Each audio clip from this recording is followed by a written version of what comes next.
Tumatawag ko kayo sa telepono. Agaw pansin ng katulong at si Ryan ang sumagot nito. Pagkatapos ay muli ito lumapit kay Shane. Dahlia is on the way, baby. Saad ni Ryan kaya namilog ang mata ni Shane. Ano? Kailan pa? Ay, teka. Hindi mapakali si Shane at ibinigay niya kay Ryan ang anak nila at agad siyang nagtungo sa magiging kwarto ni Dahlia.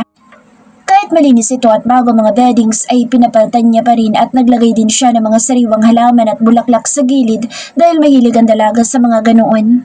Pagkatapos ay muli siya nagbihis at eksaktong may humintong sasakyan sa tapat ng gate kaya dali-dali siyang nagtungo roon.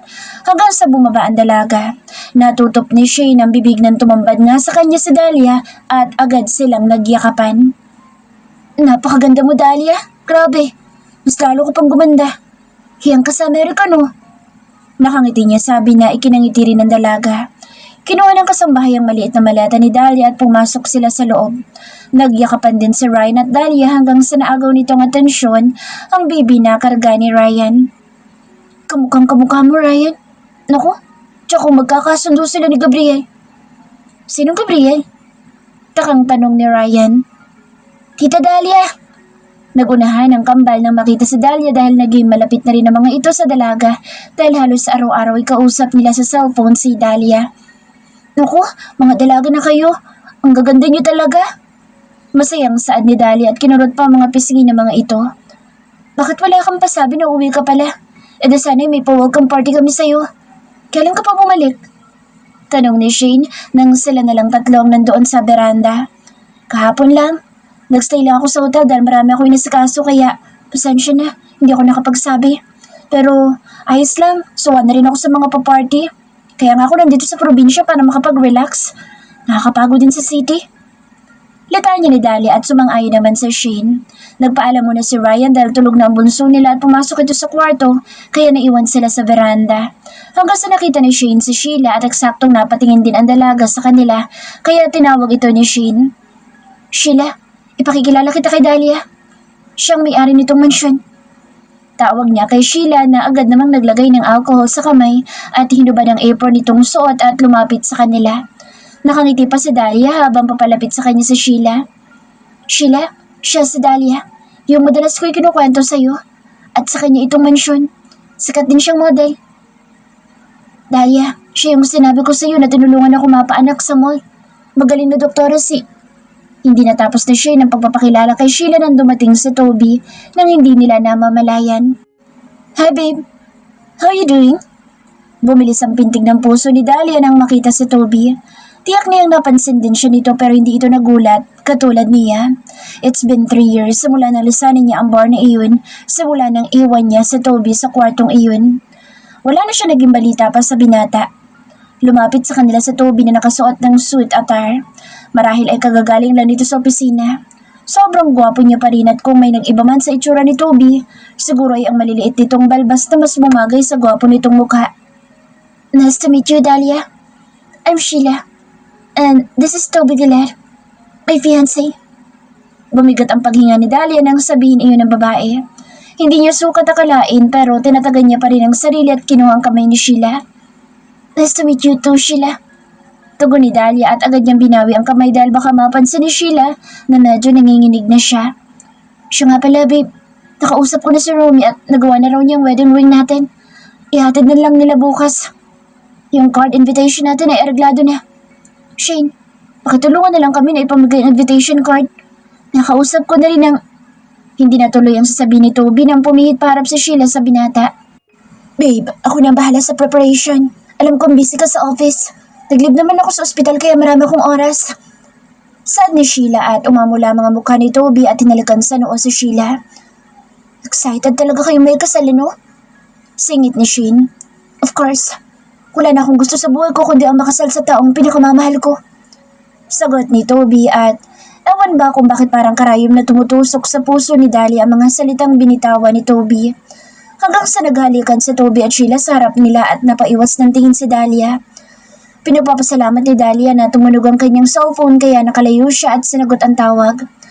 Napangiti ng mapait si Dahlia nang makita niya sa screen ng cellphone ng anak niyang 3 years old, si Gabriel. Isa sa dahilan kung bakit siya bumalik ng Pilipinas upang sabihin sana kay Toby ang tungkol sa anak nila na si Baby Gabriel.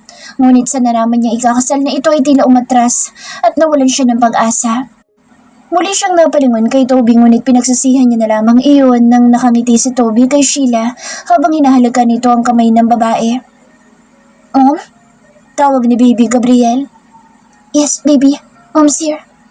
I love you so much, anak. Tuluyan siyang napaluha at nasasaktan siya para sa kanyang anak at para sa puso niyang luhaan. Kanina pa hindi mapakali si Shane at maya't-maya niyang dinudungaw ang kwarto ni Dahlia. Mag-alas 10 na kasi ng gabi ngunit hindi pa rin lumalabas ang dalaga. Wife, matulog na tayo. Wika ni Ryan sa kanya dito sa kusina. Ilang ulit na rin niyang ininit ang ulam hanggang sa nainis na si Ryan sa kanya pero nanatili lamang itong kalmado. Mabuti pa Ryan, katukin mo na si Dahlia sa kwarto. Dahil kanina pa yun nakakulong. Hindi rin sumabay kanina sa hapunan. Baka kung ano na nangyari doon. Pag-aalala ni Shane at napakamot lang sa ulo si Ryan.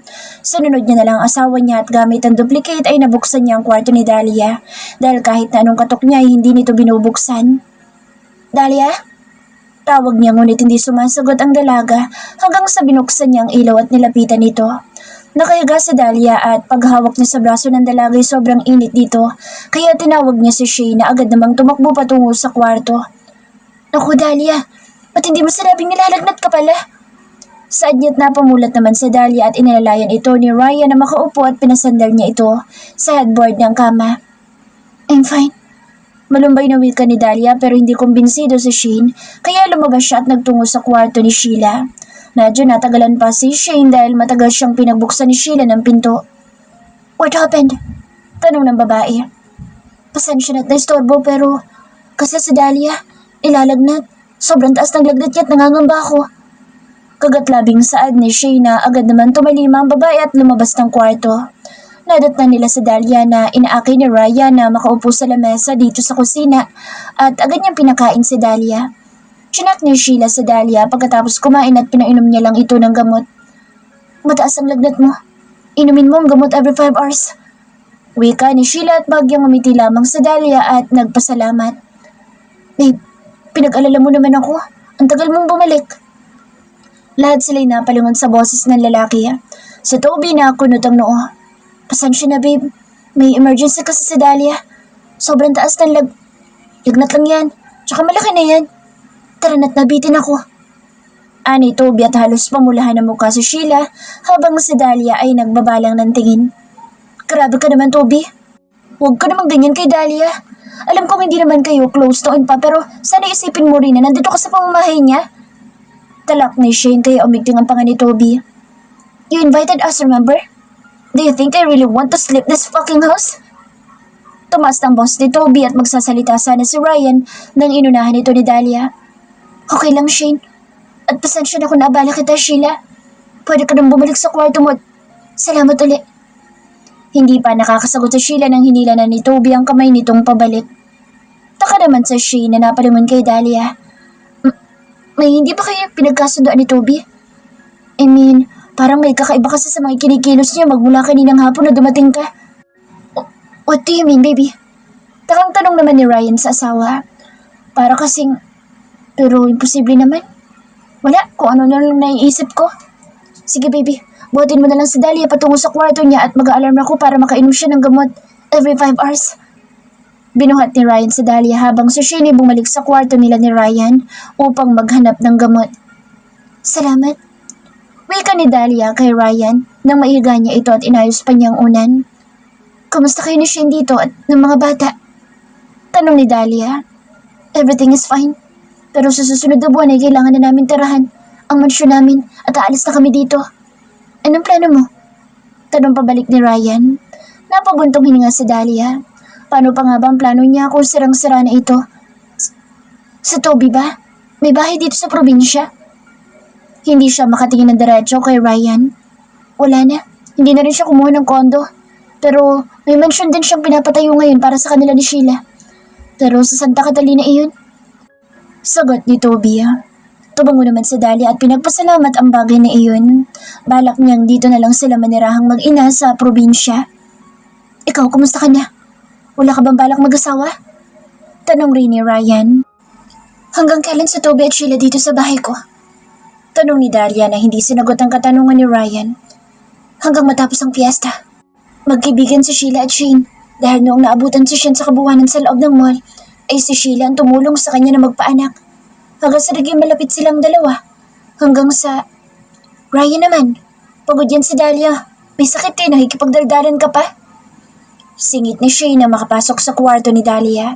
May bitbit itong tubig sa pitsel at baso at mga gamot at maliit na orasan. Nakaset ng alarm clock. Dito ko na ilalagay malapit sa'yo para hindi ka mahirapan. Wika ni Shane. Nagpasalamat naman si Dahlia at kahit na gusto niya makipag-usap pa kay Ryan dahil gusto niyang malaman kung paano nagkakilala si Toby at Sheila, kahit na may idea na siya, ay gusto niya pa ring alamin. O sige na, magpahinga na rin kayo. Kaya ko na sarili ko. Salamat ulit, Shane. Lumabas silang mag-asawa sa kwarto ni Dahlia at nakasalubong nila si Toby na bahagyang nagulat nang makita sila. Napakunot noon naman si Shane. Saan ka pupunta? Takang tanong niya kay Toby. Nagpapatimpla ng juice si Sheila. Sagot ni Toby. Gabi na magjujus pa. Di ba siya lalamigin? Dapat gatas ang itimpla mo. Suwestyon ni Shane. Pineapple juice is good at night. Saad nito. Ano? Niloloko mo lang yata ako eh. Baka naman gusto mo lang kamustahin si Dahlia. Dami mo pang pasakali. Ngumisis si Shane pero nawala ang ngiti ni Toby. Why would I? I don't even know her. Sagot nito kaya sinamaan nito ng tingin ni Shane. Please, Shane, kung ano man na naglalaro sa isip mo, please cut it off. Hindi maganda sa side ni Sheila lalo pat magkaibigan kayo. Damn you, moron! Sabat ni Ryan kay Toby at sabay na hinapit sa bewang sa Shane papasok sa kwarto nila. Kinabukasan ay nagulat si Shane nang maagang nagising si Dahlia. Nagjo-jogging ito sa village at eksaktong kagigising niya nang maabutan niya si Dahlia na kumuha ng tubig sa ref. Okay ka na ba?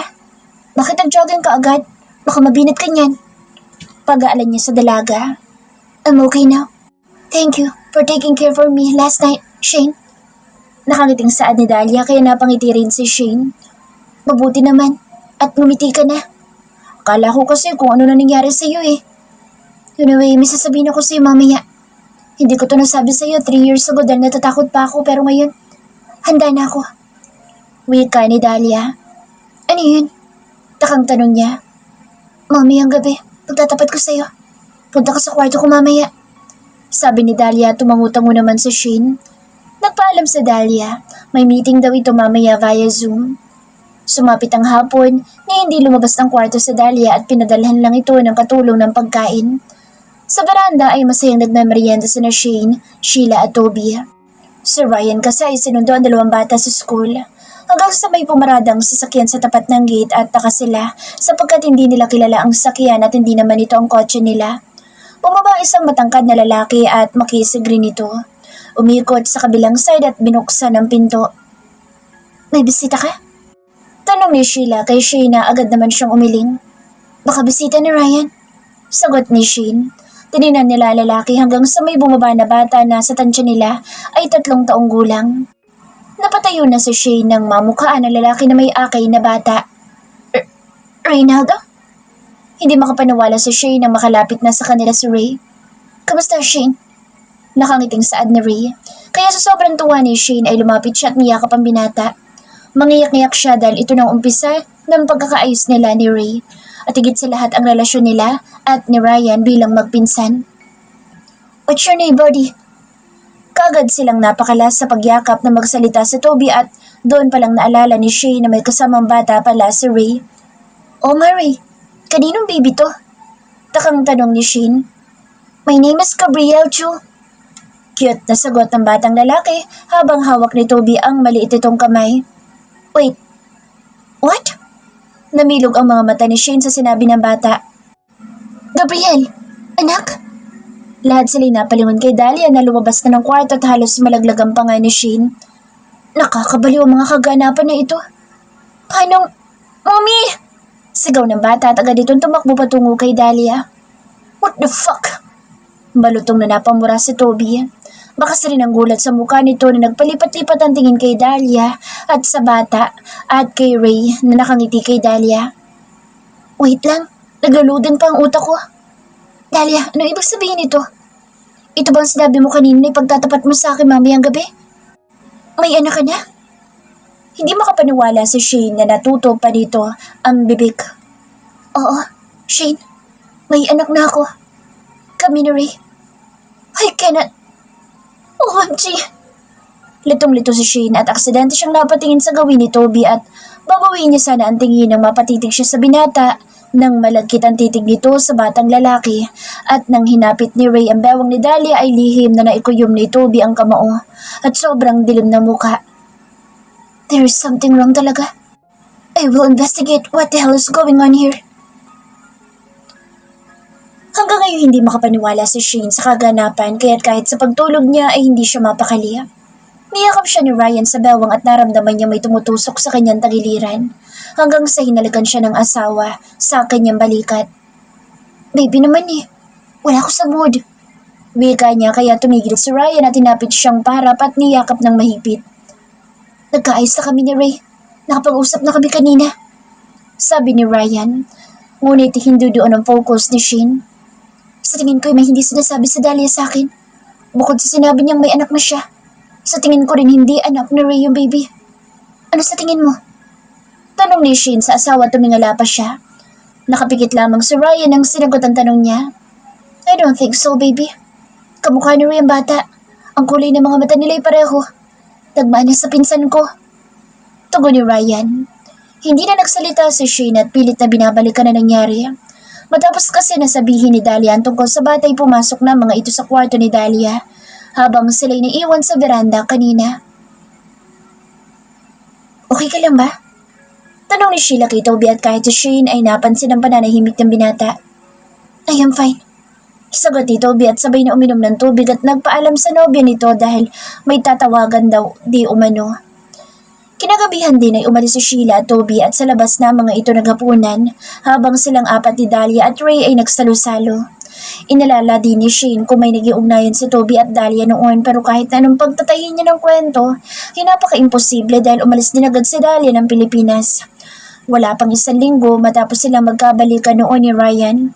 Hindi rin pwedeng naging magkarelasyon si Dahlia at Toby sa maikling panahon na iyon. Bukod pa roon ay ni minsan na hindi niya nakita sa dalawa na nag-usap ang mga ito. Pero paano yung mga titig ni Toby kay Dahlia at sa bata kanina? Ano kayang ibig sabihin noon? Sleep na, wife. Maga pa tayo bukas. Saad ni Ryan kaya ngumuso siya at pinilit na makatulog dahil aalis sila patungong Maynila dahil inimbitahan sila ng kapatid ni Ryan sa death anniversary ng daddy ni Ryan. Sana rin ay tuluyan na sila magkaayos ng sister-in-law niya. Sobrang excited si Cassandra at Camila dahil muli silang makababalik na Maynila.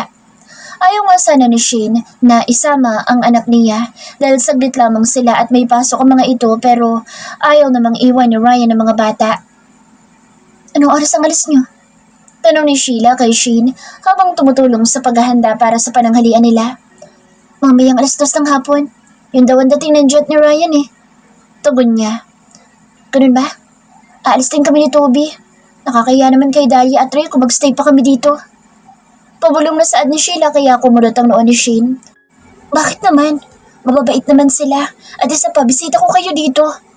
Kahit kay Dahlia pa itong bahay, siguro, hindi naman masama kung mag-imbita ako ng kaibigan, di ba? Dahil kami naging tao dito sa loob ng 3 taon.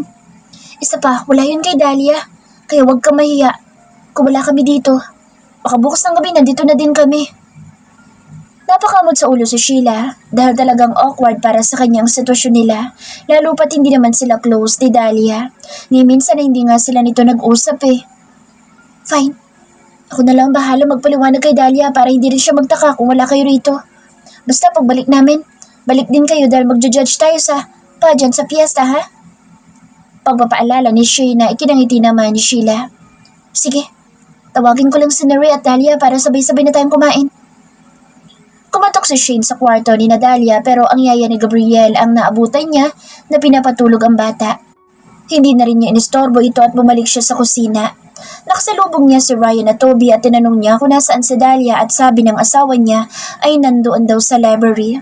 Nagtungo agad si Shane upang sabihin na kakain na sila at nang makarating siya ay agad niyang narinig ang boss ni Dahlia. Alam niyang mali ang makinig sa personal na usapan ng mga ito pero malakas ang kutob niya na kailangan niya malaman iyon. Kaya nagtago siya sa gilid ng mga libro habang si Dahlia at Ray ay nakatanaw sa labas ng bintana. Ano ba tong pinasok mo, Ray? May halong inis sa tinig ni Dahlia. I'm helping you out of the box, sagot ni Ray. But you made it worse. Sana hindi ka nalang nakasala kasi lumalala lang ang sitwasyon. Tumas na ang boses ni Dahlia at napahilot pa ito sa sentido habang si Ray ay permanenteng nakatayo lamang habang nasa bulsa ang dalawa nitong kamay. Walang ibang tutulong sa'yo, Dahlia, kundi ako lang. Mariin na turan ni Ray. Diyan ka nagkakamali, Ray. Nandito pa si Ryan, si Shane. Matutulungan nila ako. Kaya nga ako umuwi dahil gusto kong... That's bullshit, Dahlia. Nawindang si Dahlia sa malakas na boses ni Ray. Hindi siya nakapagsalita nang hinawakan siya ni Ray sa balikat at pinaharap sa kanya. Sa tingin mo, may pakialam pa sa'yo si Ryan? Ilang araw ka na dito sa mansyon pero ni minsan ba ay nahalata na mag-asawa na yun ang problema mo? Di ba hindi? Alam mo kung bakit?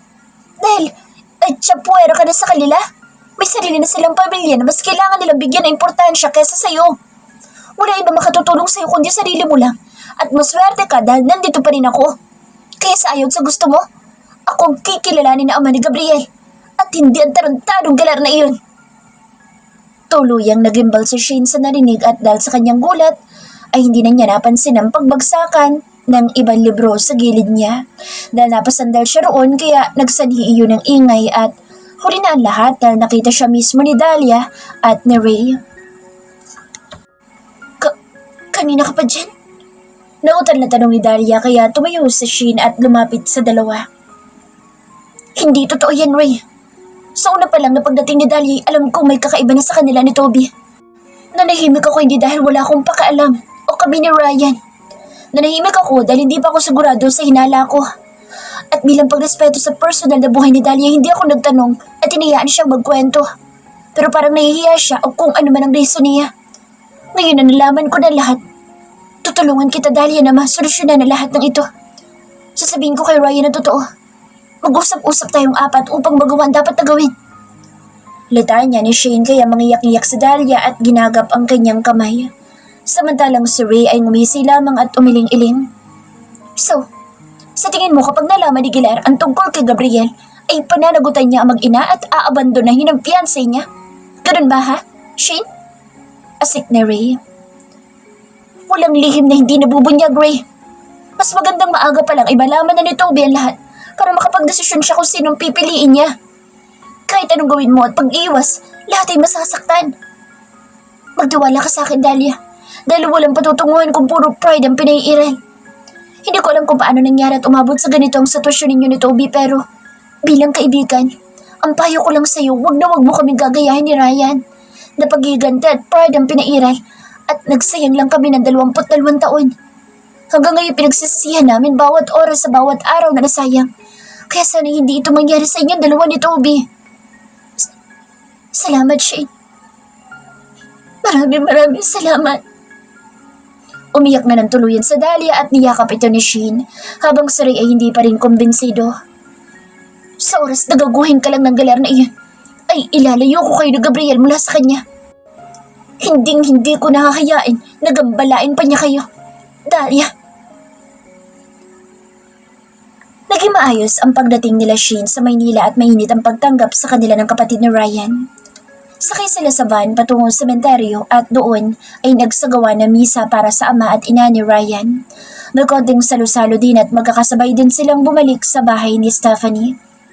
Stephanie, salamat at natanggap mo na kami bilang asawa ng kuya mo. Wala akong ibang hinangad kundi ang magkaayos tayo. Wika ni Shane nang mapagsolo silang dalawa dito sa sala. Nauna na kasing pumasok si Ryan at ang mga bata sa kwarto dahil pagod ang mga ito. Ginagap naman ni Stephanie ang kamay niya. Wala yan, sister. Huwag mo na isipin iyon. Ang mahalaga ay maayos na ang lahat. Ngumiti si Shane ngunit habang tumatagal na nagkakatitigan sila, nang hipag niya ay may nakita siyang kakaiba na naglalaro sa mga mata nito. Aray! Napadaing si Shane nang hinigpitan ni Stephanie ang paghawak sa kamay niya, kaya agad niya itong binawi. Ay, naku sorry. Nagagandahan lang kasi ako sa kamay mo dahil hugis kandila, kaya hindi ko maiwasang panggigilan. Lita niya ng babae. Is everything alright? Napatingin si Shane sa gilid at nakita niya si Ryan na papalapit sa kanila. Tinignan ni Shane si Stephanie at nagmamakaawang itsura nito. What did you do to my wife, Stephanie? Tumaas na ang boses ni Ryan at agad na hinawakan ng kamay ni Shane. Tila hindi nagustuhan ni Stephanie ang tabas ng dila ni Ryan at agad namang nakuha ni Shane ang masamang tingin ng hipag niya kaya agad siyang nagsalita. Wala, ano ka ba Ryan? Medyo namadid lang ang mga daliri ko. Pagsasinungalin ni Shane at pilit siyang umiti sa kapatid ni Ryan na mas talong umiti sa kanya ng malaki. Kaagad na nagpaalam si Stephanie sa kanila dahil magpapasweldo pa umano ito sa mga kasambahay, kaya pumasok na rin silang mag-asawa sa kwarto. Pagkatapos maglinis ng katawan ni Shane ay nahiga na siya sa tabi ng mga anak niya pero binuhat siya ni Ryan at tabi silang nahiga. Ano ba nangyari kanina, wife? At nakita ko na napadaing ka. Talaga bang namamanid ka lang? Muling usisa ni Ryan. Oo nga, ang kulit. Uwi na pala tayo bukas ha. Bukas din kasi ang schedule ng tutorial ni na Cassandra at Camila. Pag-iba niya sa usapan na tumango naman si Ryan. Niyakap siya ni Ryan at napakagatlabi siya dahil nangako sila sa isa't isa na hindi sila magsasinungalin. Pero kasi kapatid iyon ni Ryan at ngayon lang sila nagkaayos. Hindi naman siguro sinadya ni Stephanie at baka totoong nagandahan lang ito sa kamay niya. Ang babaw naman niya kung pati ang ganoong kalit na bagay ay isusumbong niya pa sa asawa niya. Inay! Inay, wag! Ako na lang, wag lang si Ramalin! Inay!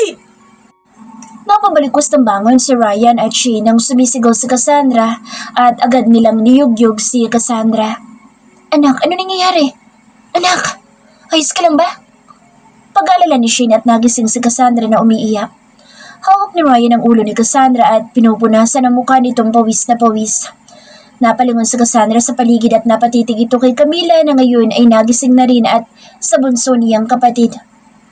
Sweetheart, you're dreaming. It was just a dream. Pagpapakalma ni Ryan sa anak at biglang niyakap ni Cassandra ang mga magulang, kaya nagkatinginan silang dalawa ni Ryan. Mahal na mahal ko kayo, Mama at Papa.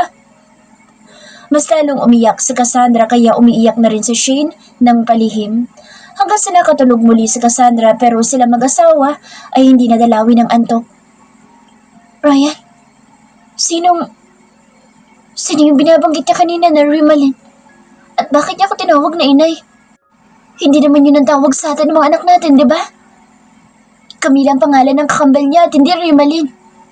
Shh! Calm down, baby. It was a dream. Maybe it's a part of her growing up.